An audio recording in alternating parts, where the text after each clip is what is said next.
Mga mamshi, for today's ulam ay gagawa naman tayo ng napakasarap na tapsilog. Syempre meron tayo ditong tapa, sinangag at saka itlog. Sobrang na-miss ko po talagang kumain ng tapsilog mga mamshi. Kayo rin ba? Mahilig ba kayo sa mga silog-silog? Ito nga po sa Malaysia is wala naman ditong tapsilog. Meron po ditong tapsilog pero malayo yung bilihan. Kaya naman naisipan ko nila magluto dito sa bahay. At pinakauna ko nga pong ginawa dyan ay nagbalat at naghiwa na ako nitong isang buong bawang. Kung po talaga kasi ang tapsilog kapag maraming bawang yung inilagay mo dito. So hiniwa ko na rin po pala yung mga laman ng baka. Bali po yung pagkakahiwa ko dyan, syempre yung maninipis lang para mabilis naman siyang maluto. Ito nga po sa aking isang bowl, nilagay ko muna dito yung aking beef at nilagay ko na rin dito yung maraming bawang na hiniwa ko kanina. So dito po yung ating beef, bago po natin yan lulutuin ay imamarinate po muna natin para po malasa siya at mas masarap. And na rin po ako dyan ng 2 tablespoon ng oyster sauce, 5 tablespoon ng dark soy sauce, naglagay na rin po ako dyan ng white pepper at saka po ng konti. Naglagay din po pala ako dyan ng 3 tablespoon ng cola, kahit po anong brand ng cola, pwede nyo po itong gamitin. So bali yung gamit ko nga pala po ay Coke para hindi na po tayo dito maglalagay ng asukal. And na rin po ako dito ng 1 teaspoon ng cornstarch para po mamaya is creamy yung ating beef. Ito po ay niluluto natin. So habang nakamarinate po yung ating beef, syempre magpipirito na tayo dito ng 2 pirasong itlog. Pinakabagong kawali dahil first time ko nga po pala itong gagamitin mga mamshi, kakabili ko lang po neto. Kaya naman naglagay lang ako dito ng konting mantika at nag-start na nga ako magprito ng mga itlog. Ako ng mga mamshi nang nabili kong kawali na ito. Ito nga po pala yung non-stick na, kaya naman kahit konting mantika lang yung ilagay ko dito ay okay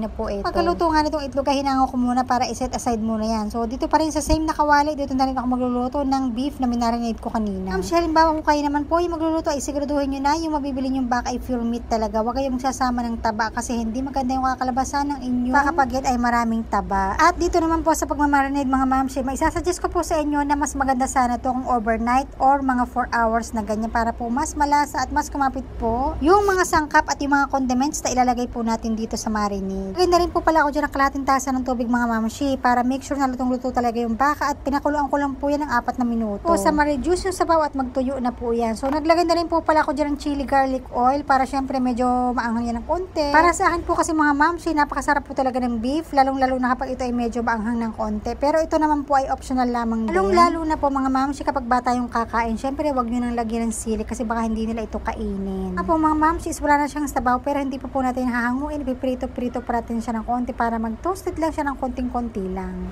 At ito nga po, wala na nga po itong sabaw pero ipiprito pa natin siya ng konti. At hindi na nga po pala ako naglagay dito ng mantika dahil yung ginamit ko na chili garlic oil ay may sarili na siyang mantika. Tapos ko pong maluto yung beef, syempre hinango ko muna at sinet aside ko muna para palamigin. Dito pa rin po sa parehas na kawali, dito na rin po ako magluluto ng aking fried rice. So hindi na nga rin po pala ako naglagay dito ng mantika mga mamshi.